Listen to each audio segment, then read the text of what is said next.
A simple woman, ignored, betrayed, and hunted, I rose to rewrite my story.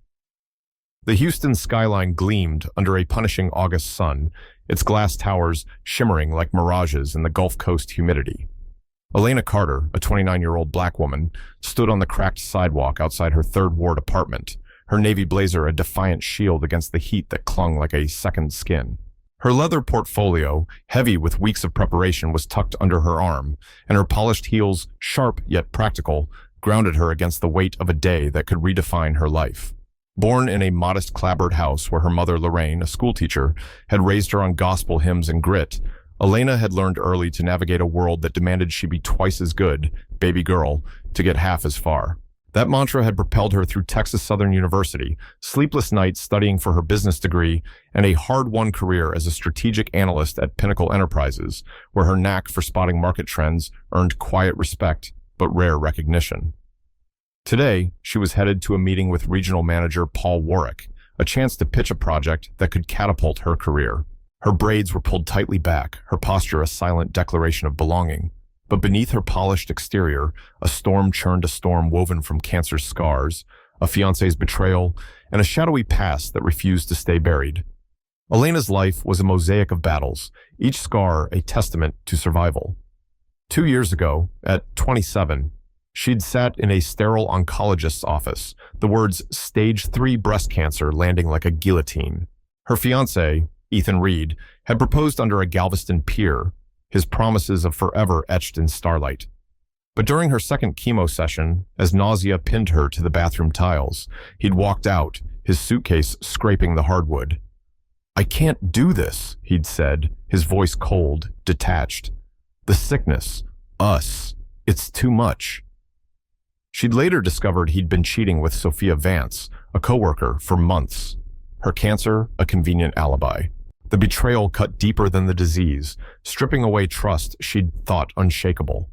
Yet Elena rebuilt remission, a new apartment, a fierce determination only to uncover Ethan's darker secret. He was laundering money through his tech startup, a scheme tied to a past she'd thought she'd escaped, a past that now hunted her. That past was Shadowvale, a covert military unit from the 1990s, where Elena had worked off the books in logistics, coordinating extractions for operatives like Nathan Cole, a captain who'd gone rogue after a botched mission in Kandahar. She'd left after uncovering a massacre her team executed, not by enemies, but by Cole to cover his tracks, a betrayal that mirrored Ethan's in its cold calculation. Elena had run, changing names, cities, lives, her raven and dagger tattoo a mark she couldn't erase. A GPS tracker found on her weathered SUV months ago confirmed Cole was closing in, his paramilitary network funded by men like Ethan, men who thrived in shadows. Now, as she drove her scratched-up vehicle through Houston's bustling streets, her professional ambitions collided with personal ghosts, her survival hinging on confronting both in a city that demanded everything she had. The lobby of Pinnacle Enterprises was a cathedral of glass and marble, cool with the scent of jasmine polish and the faint tang of wealth. A towering, abstract sculpture spiraled near the elevators, catching light in sharp, metallic arcs. Elena approached the front desk, where Chloe, a receptionist with glossy nails and a distracted air, typed lazily. "I'm Elena Carter, here for a meeting with Paul Warrick," Elena said, her voice warm but firm. Chloe murmured into the phone, then offered a smile as thin as paper. "He'll be with you shortly. Please take a seat." Elena settled into a leather chair by the floor-to-ceiling windows, her portfolio balanced on her lap, her posture a study in control. She was early, as always, Lorraine's lessons etched deep. Early is on time is late. She'd spent weeks preparing mock pitches with her best friend Aisha, a lawyer with a steel spine, endless research on Pinnacle's market strategies, every question anticipated. Her nerves hummed, but she breathed deeply, her mantra steady. "You belong here." Minutes stretched 10, 20, 30. Elena stayed calm at first, chalking it up to executive delays. She scrolled through her phone, reviewing notes, her fingers steady despite the flutter in her chest. At 45 minutes, she stood, smoothing her skirt, and approached Chloe again. "Is Mr. Warrick available?" she asked, polite but direct. Chloe's smile was a dismissal wrapped in courtesy. "He's on a call. He'll be right with you." Elena returned to her seat, her posture straighter, the air heavier now. Two men in suits breezed in, their laughter loud, joking about a golf game at River Oaks Country Club. Chloe leapt up, offering coffee, ushering them through glass doors without hesitation. Elena's chest tightened, a splinter of doubt lodging deep. Maybe they're regulars. Maybe they're more important. She didn't want to assume bias, not yet, but Lorraine's words echoed, twice as good. An hour passed. Elena's back ached against the rigid chair, but she kept her face composed, her hands still, her portfolio a lifeline. 2 more visitors, white men in casual polos, arrived, greeted with handshakes, bottled water, and swift passage to the offices beyond. Chloe barely glanced Elena's way, as if her presence was a minor inconvenience, a misplaced memo. Across the lobby, a janitor, an older black man with gray stubble and a faded Astros cap, pushed a cart. Their eyes met, a fleeting nod of shared understanding 2 people used to being unseen in spaces like this. Elena smiled faintly, then lowered her gaze, careful not to seem like she was loitering. Every move was calculated, every breath measured, a performance of belonging in a room that seemed determined to forget her. The lobby buzzed with life phones ringing, footsteps echoing, quiet laughs bouncing off glass, but Elena was a ghost in its center. She thought of her cancer battle, the burn of chemo, the clink of Ethan's key as he left their Montrose apartment. She'd survived worse than a lobby wait, but the indifference stung, a reminder of every time she'd been called articulate with surprise, every meeting where her ideas were credited to others. A memory surfaced, her first performance review at Pinnacle, when a manager had praised her potential, but suggested she soften her approach, as if her confidence was a threat. She'd swallowed the slight then, but today it fueled her resolve. At 90 minutes, Elena returned to the desk, her voice steady despite the burn in her throat. "Should I reschedule? It's been a while." Chloe blinked, startled, as if Elena had materialized from thin air. "Oh, Mr. Warrick's finishing a call. Won't be long." The same rehearsed line, the same empty smile.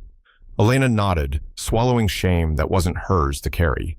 She sat, her heels aching, refusing to cry, to fidget, to give anyone the satisfaction of her discomfort. Her blazer felt too tight, her portfolio heavy, but she sat perfectly still, a statue of resilience. Inside, something shifted, a quiet, stubborn fire, fanned by every overlooked email, every patronizing comment. Every time she'd been asked to wait her turn in rooms she'd earned her place in. Then, Paul Warrick appeared, stepping from a glass door, clipboard in hand, laughing with another manager. His graying beard and pressed white shirt framed an easy arrogance, the kind of man who expected obedience without question. His eyes skimmed the lobby, brushing past Elena like she was a chair, a table, an afterthought. He vanished behind another door, his laughter lingering like a taunt. Elena's chest hollowed, not with anger, but a deeper tiredness, a bone-deep exhaustion from proving herself in spaces that refused to see her. She considered leaving, walking out to salvage her dignity, but quitting wasn't in her blood. Her mother hadn't raised her to fold, and Aisha's voice echoed from their last dinner at a Montrose taqueria. "You're undeniable, Elena. Don't let them dim you." She stayed, her portfolio a vow, her resolve a quiet blaze. 2 hours in, the front doors swung open, and the room transformed. 5 figures entered, their polished shoes a sharp chorus on the marble, their presence commanding silence. Chloe straightened, smoothing her blouse. Conversations hushed, the air crackling with authority. Elena's heart skipped. She recognized 2. Victor Ramsey, CEO, a towering figure whose speeches she'd studied, and Naomi Pierce, Senior Director of Operations, a black woman whose career Elena admired fiercely. Their tailored suits and quiet confidence shifted the lobby's gravity. Naomi's eyes landed on Elena, and a genuine smile broke across her face. "Elena Carter," she called, her voice ringing through the glass walls. "I didn't expect you here today." Every head turned, including Paul's, who'd re-emerged, his clipboard now a prop he clutched too tightly. Time froze. Elena stood, smoothing her blazer portfolio under her arm like armor. Her heels clicked confidently across the marble, each step a reclaiming of space. Victor approached, extending a hand. "Good to see you, Elena. Your pitch at the Houston summit was a game changer." "We're still talking about it." She shook his hand, her smile calm, gracious, though her pulse raced. "Thank you, Mr. Ramsey. It's an honor." Paul hurried over, his face flushing, his swagger replaced by a nervous stammer. "Carter," he gushed, voice too loud. "I'm so sorry for the wait. We had an issue. My deepest apologies." Elena turned, her expression polite but piercing, her brown eyes steady. 2 hours is a long time for an issue, Mr. Warrick, she said, her voice clear, carrying to the group. Victor's eyebrow lifted, a silent question. Naomi crossed her arms, her gaze sharp, assessing. Paul fumbled, muttering about calls, emergencies, a scheduling mix-up, but his words dissolved under the board's scrutiny. The focus was on Elena, her poise unshaken, every inch the leader she'd proven herself to be. Naomi touched her arm lightly. "Elena, join us in the executive boardroom. We'd love your thoughts on some initiatives." Elena's smile was measured, professional. "I'd be delighted." Paul tried to interject, offering coffee, her bag, anything to claw back relevance. But Elena aligned herself with Naomi and Victor, leaving him stranded in his own embarrassment. As they headed to the elevators, she didn't look back, but she felt Paul's shame like a heat wave, his embarrassment a mirror to the indifference she'd endured. A small, private smile curved her lips, not of vengeance, but of victory. The boardroom was a world apart, light streaming through wide windows, the Buffalo Bayou glinting below, Houston's skyline framed in glass. Polished oak tables reflected the city's pulse, and the board members sat, not as gatekeepers, but as peers. Victor slid a folder across to Elena. "We're launching a diversity and innovation program, a cornerstone for Pinnacle's future. After your summit work, we want you leading it." The folder held detailed plans, timelines, budgets, a senior role with authority to shape policy and culture. Elena's heart raced, but her voice stayed steady as she asked pointed questions. How do we measure inclusion beyond quotas? Are we funding mentorship pipelines for underrepresented groups? What about community outreach? Victor nodded, impressed. Naomi jotted notes, her smile approving. Elena's suggestions, data-driven equity metrics, partnerships with Houston nonprofits, regional STEM initiatives sparked a lively discussion, the board leaning in, not out of courtesy, but genuine respect. Across the hall, through glass walls, Paul lingered near his office, stealing glances at the meeting he'd been excluded from. His face was a map of regret, his earlier arrogance replaced by a dawning realization of his misstep. Elena caught his gaze once, her eyes steady, unflinching, a silent message. "You don't define me." Then she turned back to the conversation, her voice clear, her ideas shaping the room. She thought of Lorraine, who'd worked double shifts to pay for Elena's SAT prep, of Aisha, who'd texted that morning, "Slay Queen." This wasn't just her moment, it was theirs, a victory for every woman told to wait, to shrink, to settle. After 3 hours, Victor stood, offering his hand. "Think it over, Elena, but you're our pick for this role."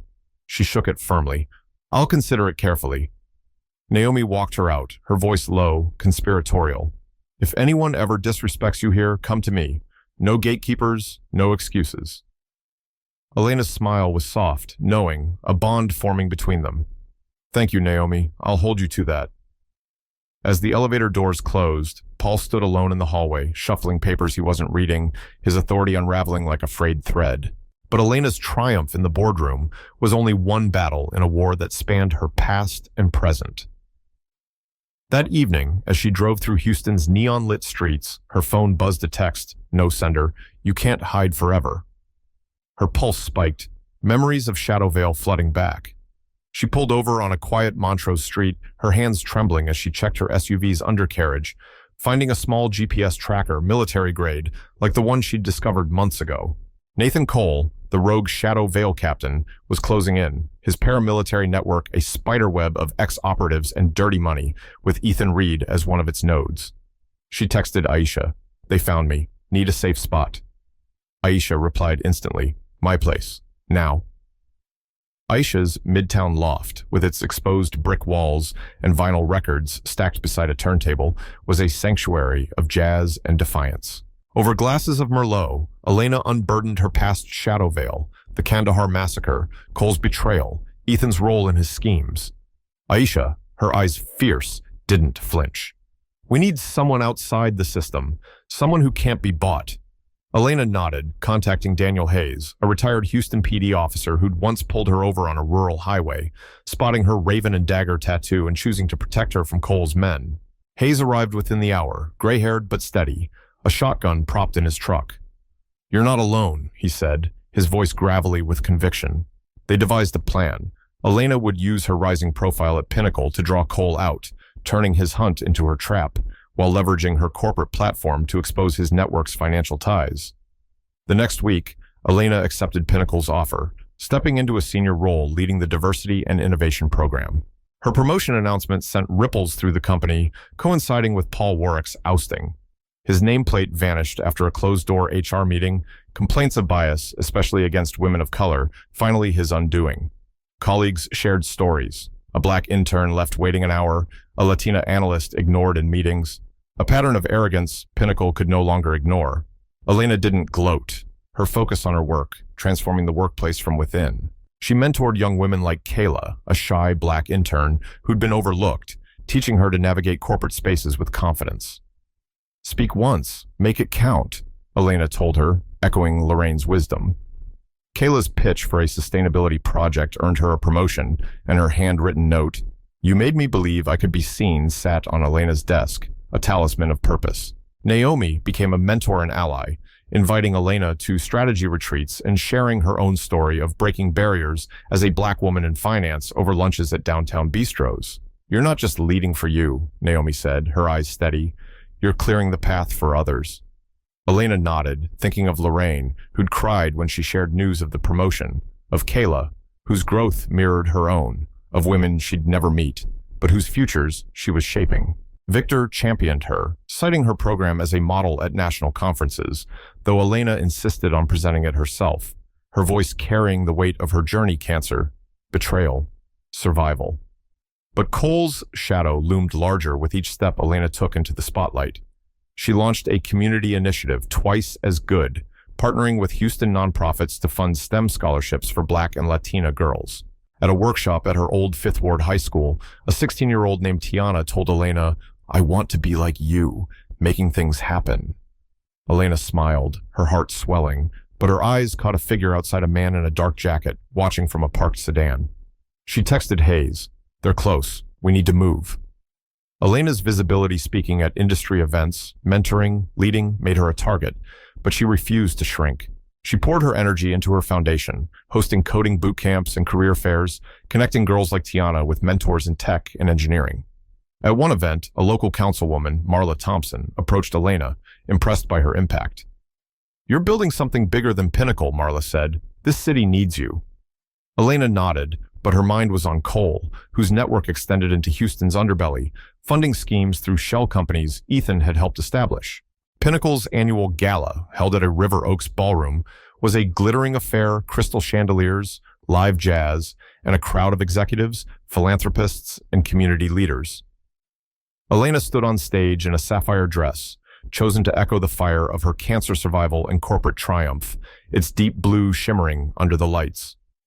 Lorraine beamed from the front row, Aisha at her side, both wearing proud smiles. "This isn't about checking boxes," Elena said, her voice resonant, filling the room. "It's about building spaces where everyone's value is recognized from the start, where no one waits unseen." The applause was thunderous, a standing ovation that echoed her mother's tearful hug backstage. But as Elena stepped off the stage, Aisha's whisper cut through, "He's here." Lucas Reed, Cole's second-in-command, stood near a side exit, his eyes locked on Elena, a predator in a tailored suit. Elena texted Hayes, "Warehouse, 5th Ward, bring backup." She slipped out, changing into tactical gear in Aisha's car, the sapphire dress folded carefully in the back. The abandoned warehouse, a crumbling relic of Houston's industrial past, was their chosen battleground, its rusted beams and shattered windows a stark contrast to the gala's opulence.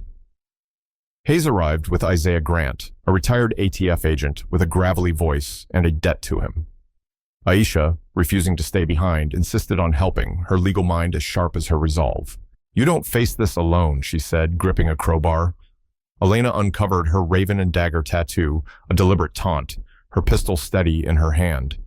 When Reed and 2 mercenaries arrived, the confrontation was swift and brutal. Hayes fired warning shots, scattering shadows across the warehouse floor. Aisha disabled their vehicle, smashing its fuel line with the crowbar. Elena faced Reed, his sneer a mirror of Cole's arrogance. "Cole's done," she said, her voice steel. "You're a loose end, Carter," Reed spat, raising his gun. Elena fired first, wounding him in the shoulder, his weapon clattering to the concrete. "No more shadows," she whispered, her breath ragged but resolute. Grant's contacts swarmed federal agents, unmarked cars, sirens piercing the night. Reed was cuffed, his men detained, but Cole remained a ghost, vanishing into the city's underbelly. Elena testified in secret, her identity protected, providing evidence, financial records, encrypted communications that dismantled Cole's network, linking it to Ethan's startup.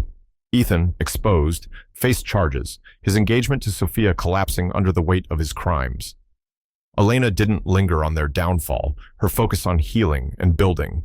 She returned to Pinnacle, expanding her diversity program into a national model, training managers on equity and mentoring women across the company. Her corner office, overlooking Buffalo Bayou, became a hub for mentees like Kayla, whose promotion Elena celebrated over coffee at a Third Ward cafe. "You taught me my voice matters," Kayla said, her eyes bright. Elena smiled, her heart full. Naomi and Victor remained allies, but Lorraine's pride was her anchor. At a family barbecue in Fifth Ward, Lorraine hugged her, whispering, "You're breaking ceilings, baby girl." Aisha, flipping ribs on the grill, grinned. "You're rewriting the rules, sis."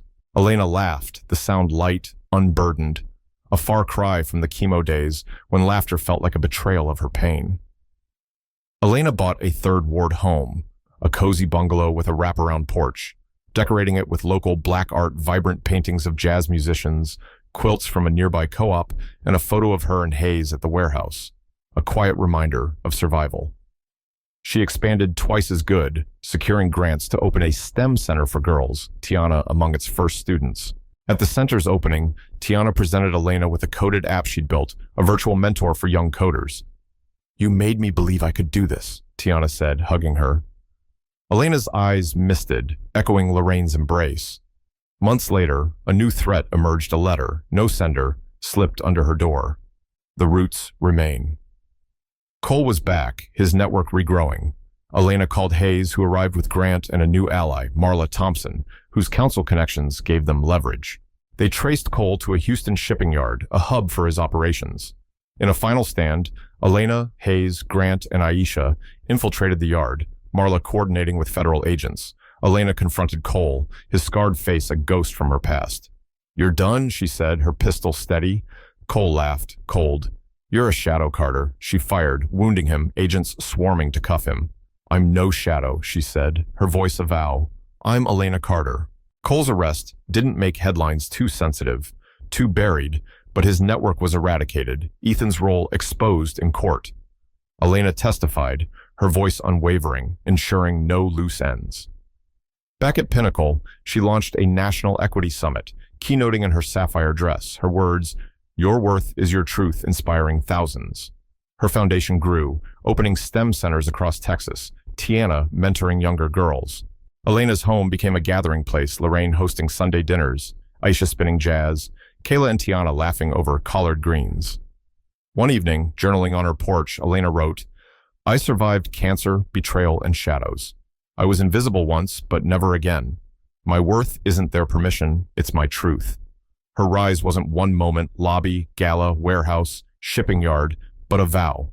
"I will not shrink. I will build." For every woman following, especially those who shared her skin, she ensured shorter waits, wider doors, undeniable value, a legacy etched in Houston's heart.